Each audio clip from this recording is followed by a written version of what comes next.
Hey guys, it's Captain Forest here, and in today's video I'll be going over this team matchup to see who would win more often than not.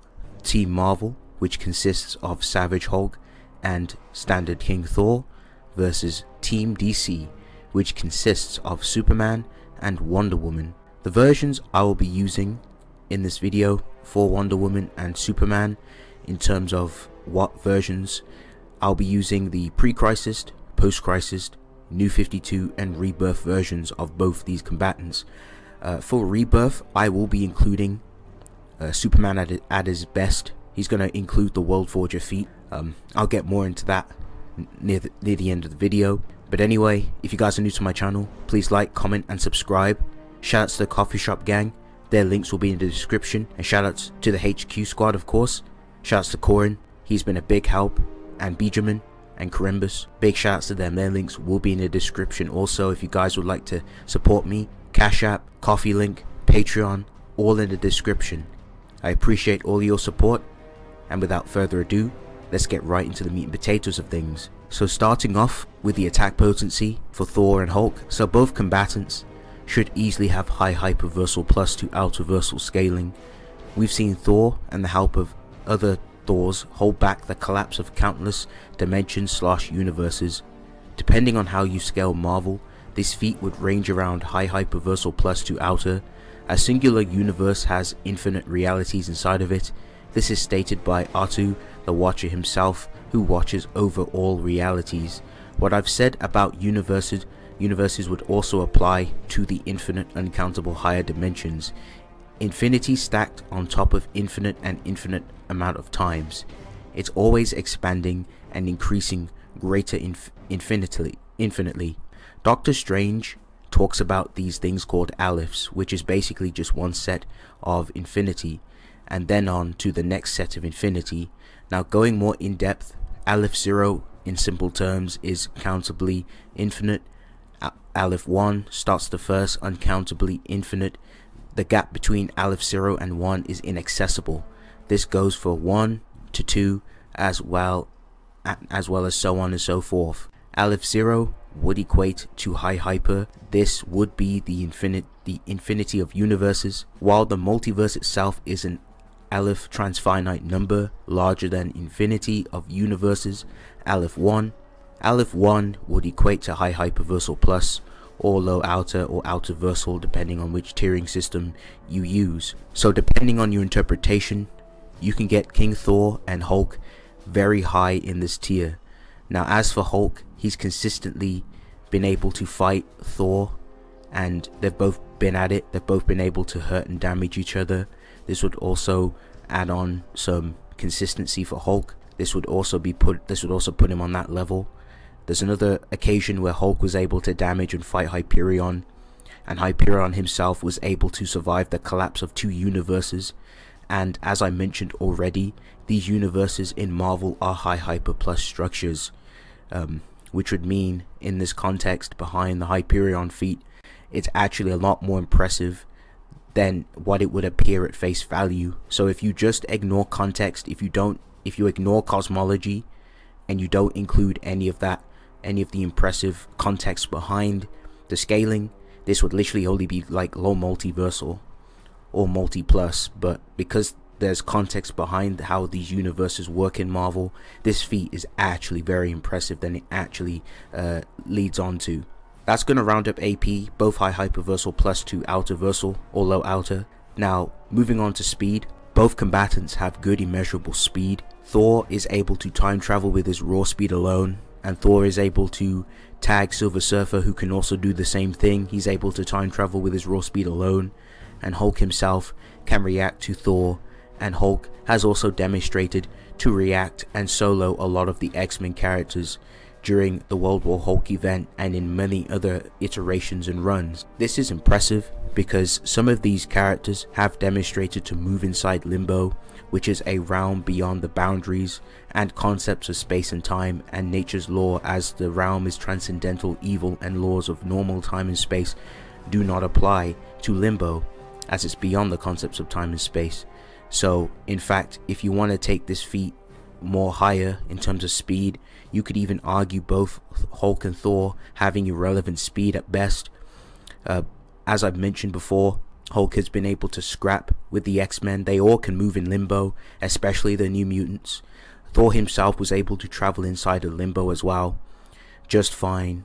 So this would also add on consistency just to help with the speed scaling. So they're definitely in those relative like ballpark of speed.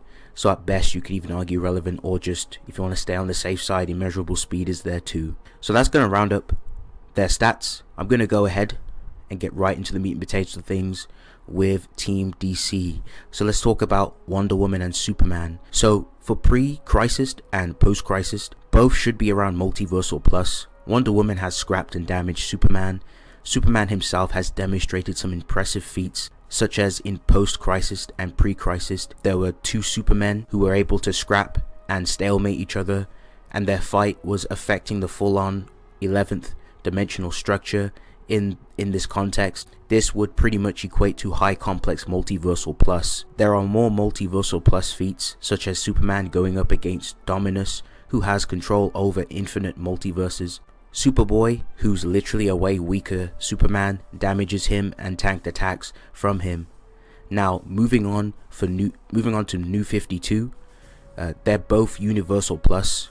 Green Lantern rings are extra dimensional, making them 4D in nature. Both Wonder Woman and Superman have demonstrated to casually destroy Green Lantern constructs. And that's going to round up New 52. We're going to talk about rebirth scaling. So Wonder Woman's lasso is easily high altiversal. Her lasso of truth has demonstrated bind and restrain the likes of Phantom Stranger, who is vastly above Wonder Woman in physical AP.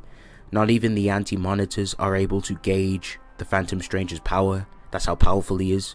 When the Batman Who Laughs got amped, it's stated that there was only one person at the time that could have faced him, which was Wonder Woman when she fused herself with her lasso of truth. And Wonder Woman also demonstrated a very impressive feat with her lasso, as it was shown to be strong enough to hold down the Darkest Night. This is impressive because the same amped Darkest Night, he is easily above characters like Barbatos. It's even stated that he's just many times more stronger than Barbatos. Moving on, for the last AP, we're going to talk about Superman. So for Superman's AP, at best, like, it's easily like high altiversal, especially with the World Forger feat. This is him at his best. When he was amped by the Suns, he was able to one-shot the World Forger, who resides in the 6th dimension. And as mentioned in other videos, I've gone over the cosmology scaling for this, so if you guys would like to check those videos out, links will be in the description. Now, if it's just like a casual Superman, a Superman who is restricted, who is not fighting at his best, he'd pretty much, for the safe side, I'd say multi-plus. A lot of his feats, unfortunately, that I've seen, the more impressive stuff, it requires Superman to be at his absolute best or he's amped. So I wouldn't say consistently in base he would be like high altiversal. I don't agree with that, especially like the World Forger feat. That's him at his absolute best. So anyway, that's going to conclude Team DC. I'm going to go ahead and go over my analysis and break down these rounds. So starting off with Team Pre-Crisis. Now, Superman and Wonder Woman may have the slight speed edge depending on which meta you use for both teams and both combatants. I don't think they have the sufficient AP to even affect or hurt Hulk or Thor. I give AP to Thor and Hulk more often than not, since they have higher scaling that puts them above even pre-Crisis and post-Crisis. In this scenario, in standard battle assumptions, like Wonder Woman likes to start off with a lasso of truth from a distance. I don't really see it being really a factor in the fight at all, because even if she tags the Hulk or if she tags Thor, they'd be able to break out of it, and in fact Hulk would just grab and tug on the lasso of truth, which would then send Wonder Woman flying towards him, and he just one-shot her. Now Superman does have a pretty decent win con against Hulk, especially like Savage Hulk. He could just use different tactics. He could use like BFR, He could try and BFR the Hulk into outer space, which would be pretty good. There's just no way for Savage Hulk to get back on the field. But ultimately, since he has to deal with Thor at the same time, Thor is not going to allow Hulk to get BFR'd. In fact, this would be pretty counterintuitive, because all I see in character, Thor is just going to summon some lightning from the sky, and he's going to tag the Hulk and Superman at the same time, and it's going to just one-shot Superman and just knock him out, and Hulk would just simply be fine. So overall, I have to give Team Marvel taking victory in the first round, and even in the second round against Pre-Crisis. Now, there's no way for Superman to die because of his Type 8 immortality, his narrative story protecting him. But pretty much the only best way that Hulk and Thor will be able to put him down is by literally just brute force, just by incapacitation, which is a default victory setting in standard battle assumptions. Now, pretty much with New 52, this would pretty much just go down a lot worse. They don't even have anything to work with in terms of AP. It'd be almost a repeat of the first and second round. They would get no diff. So they don't have the stats to compete with Thor and Hulk. Now for Rebirth, depending on where we go with things for Rebirth, the tables may turn. So for Rebirth, if we don't give them their best scaling, like if we just give them their consistent scaling, except for Wonder Woman, like her lasso of truth is high ultraversal regardless. That stuff, her gear is very impressive.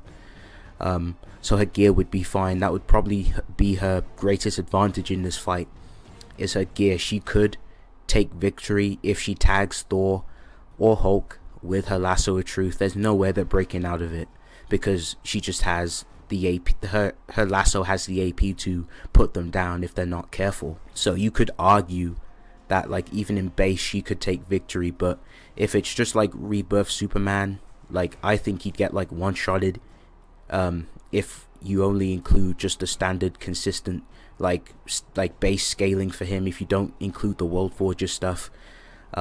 It's a pretty interesting matchup, since Wonder Woman would pretty much be the only one to really affect Hulk and Thor with her gear. Her lasso of truth would be her big win con. But yeah, Superman wouldn't be able to do anything against them. So it's pretty interesting. You could slightly even argue them taking victory in that fight, but since she's gonna get like ganged up on, it's pretty tough. It's very close. But if we give them like their best scaling, if we give Superman his World Forger stuff, I just think he sweeps Team Marvel pretty easily. His World Forger feat's absolutely insane. He'd honestly even arguably just blitz and one-shot both Hulk and Thor. And Wonder Woman would also put in work with her lasso of truth. I think the lasso of truth would be her biggest win con in this situation. She could like definitely utilize it, especially since she does have speed to help her react to Hulk and Thor, so she could just like bind them both together. But yeah, that's my thoughts at least. Overall, I do think that Team Marvel does take victory a lot more so against a lot of the weaker versions of Wonder Woman and Superman. But if it's Rebirth, it's actually a lot more debatable. But still, thank you guys for watching. I hope you guys enjoyed this video. Let me know your thoughts down in the comment section, and I'll see you guys on the next one.